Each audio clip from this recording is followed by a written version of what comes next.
بالکل اسی طریقے سے جیسے آج نصرانیوں کی نقالی یا بے پردگی کی وبا، یعنی مردوں کے اندر اگر آپ دیکھیں گے تو ایسا معلوم ہوتا ہے کہ یہ بالکل نصرانیت کا چربا اتارتے چلے جا رہے ہیں۔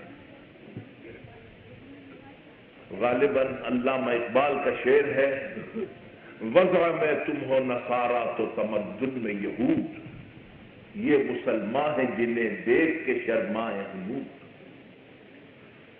آج ہم اور آپ دوسری قوموں کی اس طریقے پہ نقالی کر رہے ہیں کہ بالکل آنکھیں بند کر کے چلے جا رہے ہیں، ایک سے دوسرے نے، دوسرے سے تیسرے نے، تیسرے سے چوتھے۔ میں نے ابھی اخبار میں پڑھا تھا پچھلے دنوں کہ یورپ میں ایک نوجوان لڑکی کسی ڈاکٹر کی یہاں گئی اور اس سے جا کے یہ کہا کہ آپ میرے کوئی انجیکشن لگا دیجیے۔ اس نے کہا کوئی انجیکشن کا کیا مطلب؟ تم اپنی بیماری بتاؤ، اپنا حال کہو تو میں ویسے ہی انجیکشن لگا دوں۔ اس نے کہا کہ جی یہ تو مجھے معلوم نہیں، بس میں تو صرف اتنا چاہتی تھی کہ آپ کوئی ایک انجیکشن میرے لگا دیں۔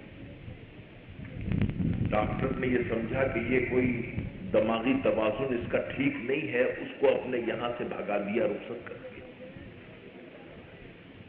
دوسرے ہفتے وہ پھر آئی اور اس نے آ کے پھر یہی کہا کہ ڈاکٹر صاحب میں نے آپ سے کہا تھا کہ آپ ایک انجیکشن لگا دیجیے اور آپ نے میرا کہنا نہیں مانا، اب میں پھر حاضر ہوئی ہوں، کوئی انجیکشن لگا دیجیے۔ اس نے کہا کہ بھئی اس طریقے سے انجیکشن نہیں لگتے ہیں، اصل میں کوئی بیماری بتاؤ، کوئی مرض بتلاؤ تو اس کے مطابق میں انجیکشن لگا دوں گا۔ میں کوئی اس حکیم کی طرح تھوڑے ہوں کہ جو تمام بیماریوں کے اندر سب کو سنا مکھی دے دیا کرتا تھا۔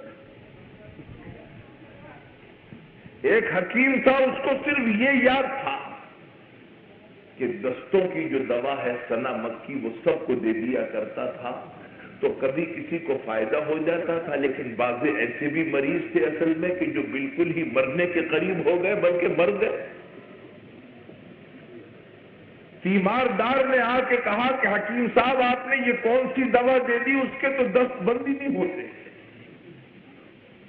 تو حکیم صاحب نے کہا کہ آپ گھبرائیں نہیں، پریشان نہ ہو، یہ فاسد مادہ ہے جو اس کے بدن سے نکل رہا ہے، اور جتنا فاسد مادہ نکلے گا اتنی اچھا۔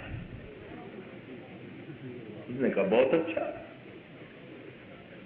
پھر شام کو آ کے یہ کہا کہ صاحب اس مریض کو تو اتنے دست آئے ہیں کہ اب تو وہ اٹھنے کے قابل نہیں۔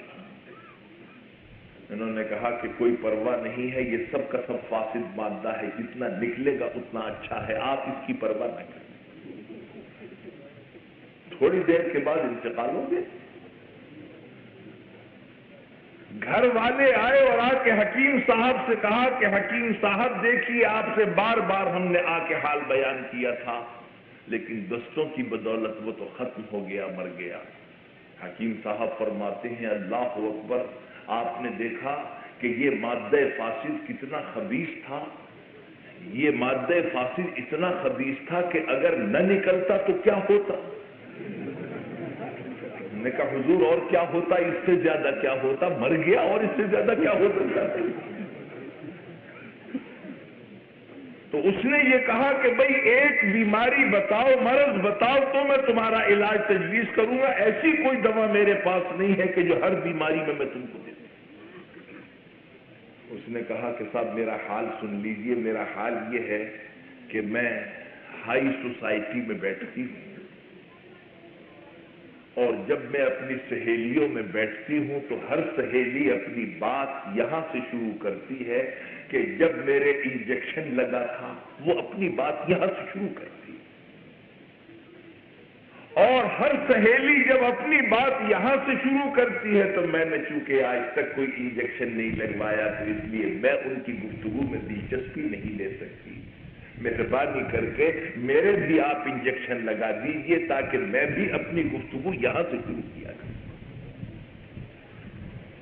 جس کا مطلب یہ ہے کہ لوگوں نے بہت سی چیزیں بغیر سمجھے ہوئے صرف فیشن کی وجہ سے اختیار کر لی ہیں، اور ایک روح ہے کہ جس کے اندر بہتے چلے جا رہے ہیں۔ تو میں نے یہ بات اس لیے عرض کی کہ بعضی روحانی بیماریاں جو ہیں وہ بھی دراصل وبائی شکل اختیار کر لیتی ہیں، جیسے ہمارے نوجوان تہذیب و تمدن کے اندر آگے بڑھتے چلے جا رہے ہیں۔ اور میں نے یہ دیکھا کہ آج سے 25-30 سال پہلے جو واقعی روشن خیال تھے اور نئی تہذیب و تمدن کے تھے،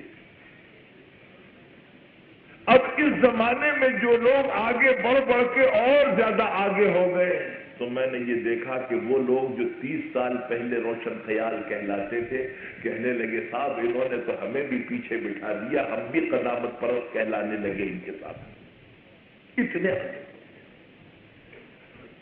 تو اسی طریقے سے میں نے عرض کیا کہ بعضی بیماریاں جسم کی ایسی ہیں کہ جو وبائی شکل اختیار کر لیتی ہیں، اور ایسی ہی بعضی بیماریاں روحانیت کی ہیں جو وبائی شکل اختیار کر لیتی ہیں۔